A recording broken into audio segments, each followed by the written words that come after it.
je vous remercie. Vous dites que c'est là où vous en êtes, mais je vous trouve très avancé, pas au sens fruitier du terme, hein, mais au sens politique du terme. Je vous remercie de m'avoir invité. Alors, je m'appelle Valentin Saint-Just, je suis membre du bureau exécutif du Front National, je suis son trésorier, et je commence à être un vieux de la vieille, et je suis candidat à la mairie de Paris. C'est-à-dire que je suis le patron de Paris, et candidat à la mairie de Paris. Pour vous parler un peu de Paris en comparaison avec Nantes, c'est-à-dire en comparaison avec cette grande métropole et les grandes difficultés du front depuis une dizaine d'années dans ces grandes métropoles par rapport aux villes moins importantes, aux bourgs et même aux villages. Paris, on avait fait en 2008 3,5% de moyenne dans tout Paris. Et c'était un peu la catastrophe. Et puis aux régionales et aux européennes, ça a suivi. Marine Le Pen m'a demandé de reprendre le flambeau il y a à peu près un an. Et d'abord, il faut toujours constituer une équipe, reconstituer des équipes. C'est un peu le rocher de Sisyphe, mais c'est ce que nous avons déjà fait. On a enfin bon, voilà, on a quelques moyens. Et puis on a commencé déjà depuis le mois de juin, c'est municipal. Et dimanche est paru un sondage dans le journal du dimanche qui nous a fait passer. Ce sondage en juin nous donnait 5% en moyenne, c'était donc déjà plus élevé que 3,5%, et là il nous fait passer, il nous fait bondir de 3 points, et il nous donne 8% en moyenne dans Paris. En plus, nous sommes devenus, malgré que les 8% ce ne soit pas encore très important, mais nous sommes devenus la troisième force politique parisienne. Alors vous avez l'UMP et le PS aux alentours de 35%, et les suivants c'est 8 nous, mais les écologistes, le Front de gauche s'effondrent à l'occasion de ce sondage. Et ce sondage a quand même eu un impact assez important, et depuis dimanche, nous avons beaucoup travaillé aussi en juillet et en août, nous avons encore plus de cœur au ventre, et pour l'équipe et pour notre morale, c'est extrêmement important. Il n'y a pas simplement que ce sondage-là, il y a un autre sondage qui est paru avant les vacances, et qui met le front pour les européennes du mois de mai à 21%, au même titre que l'UMP, que le PS. Ce sondage dit aux européennes, en intention de vote, et si on votait maintenant, il y aurait 21% pour le PS, 21% pour l'UMP et 21% pour le Front National. Voilà. Et puis, troisième sondage, enfin, ça c'est pas tout à fait un sondage, mais c'est quand même intéressant, c'est le Parisien aujourd'hui en France de ce matin, l'image brouillée de l'UMP, quel est le meilleur opposant pour vous à François Hollande? Alors en tête, Marine Le Pen à 36%, et en dessous, Jean-François Copé à 23%. Donc loin derrière. Bon, c'est pas un sondage, ils le disent bien d'ailleurs, hein. Les résultats auraient été probablement différents si on avait testé Sarkozy ou Fillon à la place de Copé. Mais ils ont pris, en ce qui concerne les opposants à François Hollande, ils ont pris les chefs de parti. Enfin, c'est quand même significatif. Elle est largement en tête. Donc je crois qu'en cette rentrée, on peut dire que le Front National a le vent en poupe. D'abord parce que son programme correspond de plus en plus aux difficultés des Français, que le Front National a le vent en poupe parce qu'il a un chef. Tout parti politique doit avoir un chef. Depuis que le Parti Socialiste n'a plus François Mitterrand, depuis que l'UMP n'a plus Jacques Chirac ou Nicolas Sarkozy, il souffre considérablement. Nous avons un chef, et pour nous, c'est un très bon chef qui... en plus médiatiquement, passe très bien. Et je pense que c'est une femme, quand elle s'exprime, elle a des accents de sincérité, c'est ressenti, et ça c'est très important par la population. Nous avons donc certainement un grand avenir devant nous, et alors ça nous donne surtout de grandes responsabilités, de grands devoirs, et notamment pour ces municipales. Nous n'avons pas les moyens financiers, les moyens techniques et les moyens humains des grands partis politiques, mais nous devons d'être présents le plus possible et le plus nombreux possible. Il y a à peu près à l'heure actuelle 600 investitures qui ont été prononcées par la commission d'investiture du Front National. Et ça veut dire 600 listes. 600 listes, voilà, c'est ça, à travers la France. Et puis, grâce au sondage de dimanche, j'ai tenu avec Florian Philippot une conférence de presse mardi matin, un peu improvisé pour prendre l'occasion de ce sondage. Et depuis le début du mois de septembre, le Front National a vraiment pris la décision de se réinvestir dans les grandes villes, dans les grandes métropoles, malgré la difficulté. La difficulté, vous la connaissez, elle est très bien décrite par le livre « La fracture française » de Christophe Guilluy.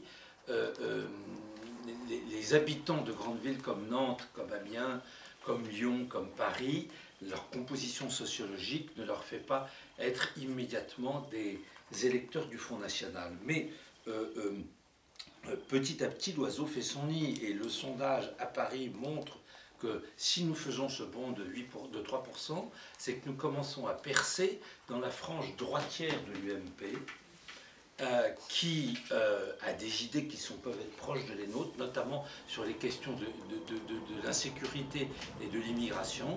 Elle ne se reconnaît pas dans l'UMP actuelle, elle ne se reconnaît pas dans un chef qui n'a pas véritablement de charisme comme Copé, et à Paris, ils ne se reconnaissent pas dans Nathalie Kosciusko-Morizet. Bon. Et ces gens-là, d'après ce sondage, très explicité dans l'article, ces gens-là se reconnaissent plutôt dans le candidat du Front National. C'est ce qui peut parfaitement arriver ici à Christian Boucher. Et il a donc, elle doit être très félicité d'avoir monté cette liste, et il sait qu'il va devoir, d'ici le mois de mars, mais même après, bien entendu, montrer le meilleur visage possible. Parce que c'est ça aussi une des grandes responsabilités, d'un grand devoir du Front National, à l'étiage auquel il est, c'est que nous avons le devoir de montrer à nos concitoyens le meilleur visage possible, c'est-à-dire le visage le plus responsable possible. Parce que ça, c'est quelquefois quelque chose qui a pu desservir le Front National, et nous y faisons extrêmement attention. Nous surveillons un peu tout comme le lait sur le feu, mais il faut dire aussi, on peut parler librement, les possibilités de vecteurs de communication sont tellement considérables à l'heure actuelle que c'est très difficile. Nous avons eu un candidat là, cette semaine dans le nord de la France qui avait fait n'importe quoi sur sa page Facebook. Bon, nous avons pris des sanctions immédiatement, il est désinvesti, mais chacun maintenant peut avoir son véritable site internet et peut faire autant de mal que le site internet du Figaro ou du Monde sur le plan, je dirais, juridique et même politique, c'est exactement la même chose. Donc il faut que nous fassions très attention et que nous montrions le meilleur visage, surtout dans une ville, comme ici à Nantes, où vous pouvez mordre, je crois, considérablement sur l'électorat UMP, en tout cas la frange droitière de l'électorat UMP. Nous allons avoir, dans 8 jours maintenant, des grandes universités d'été à Marseille, qui vont durer 3 jours, 2 jours, 3 jours avec des réunions des conseillers régionaux, etc., etc. Marseille est devenue une ville tout à fait emblématique des maux de notre pays et de notre société. C'est vous dire que je pense que le programme municipal, les programmes municipaux, je ne vais pas prendre l'exemple de Paris, parce que Paris, ça sera encore un peu plus politique nationale qu'ailleurs, mais les programmes municipaux devront intégrer, bien entendu, des composantes locales, car à chaque ville et à chaque grande ville, surtout comme ici, il y a des problèmes très importants, mais bien entendu, il y aura des programmes à connotation nationale et à réponse aussi nationale.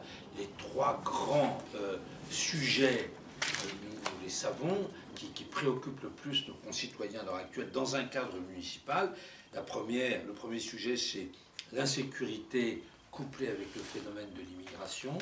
Le deuxième, c'est le sujet du fiscalisme, enfin du poids du fiscal. Et le troisième, alors notamment à Paris, ici à Nantes, je ne sais pas très bien, peut-être que vous voudrez vous exprimer sur ce point-là, c'est la question du logement.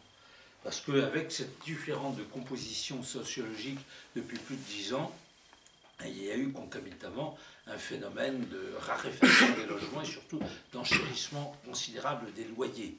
Alors c'est une sorte de cercle vicieux ou de boule de neige qui fait que les familles qui ont dû s'éloigner pour cette question-là ne peuvent pas revenir.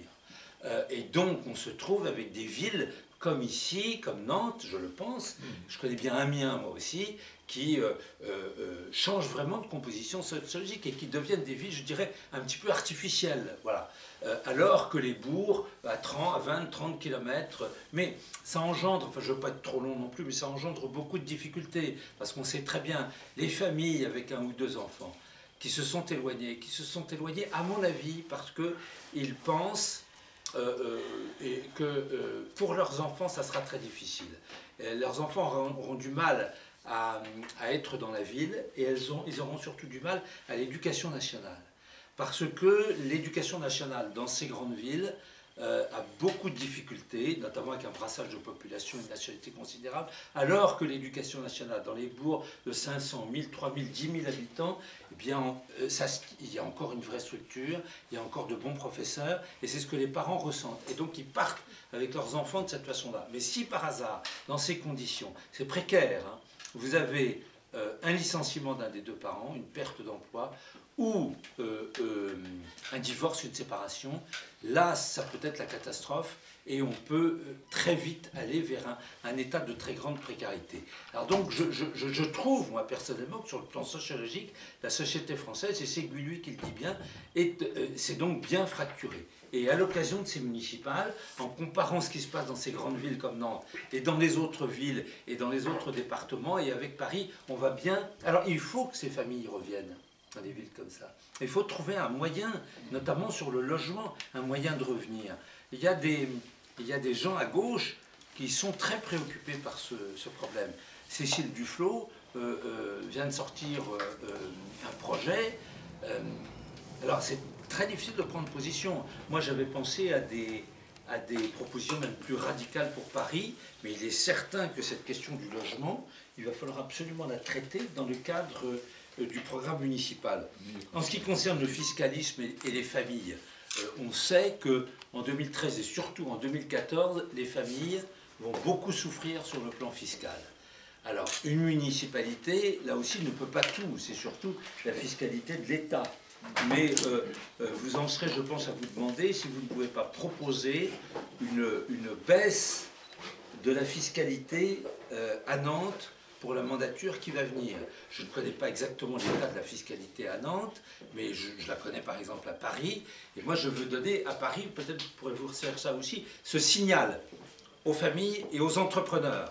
C'est un signal symbolique qui aura des effets quand même pratiques. Mais quand même, revenez à Paris, vous pourrez, on va faire en sorte que vous pourrez vous loger décemment et vous allez payer moins d'impôts. Vous ne serez pas matraqué fiscalement. D'autant plus nécessaire qu'il y a ce matraquage fiscal de la part de l'État. Et puis, je remonte en ce qui concerne l'insécurité et l'immigration. Peut-être est-ce ici la même chose. J'ai lu pas mal de choses sur Angers.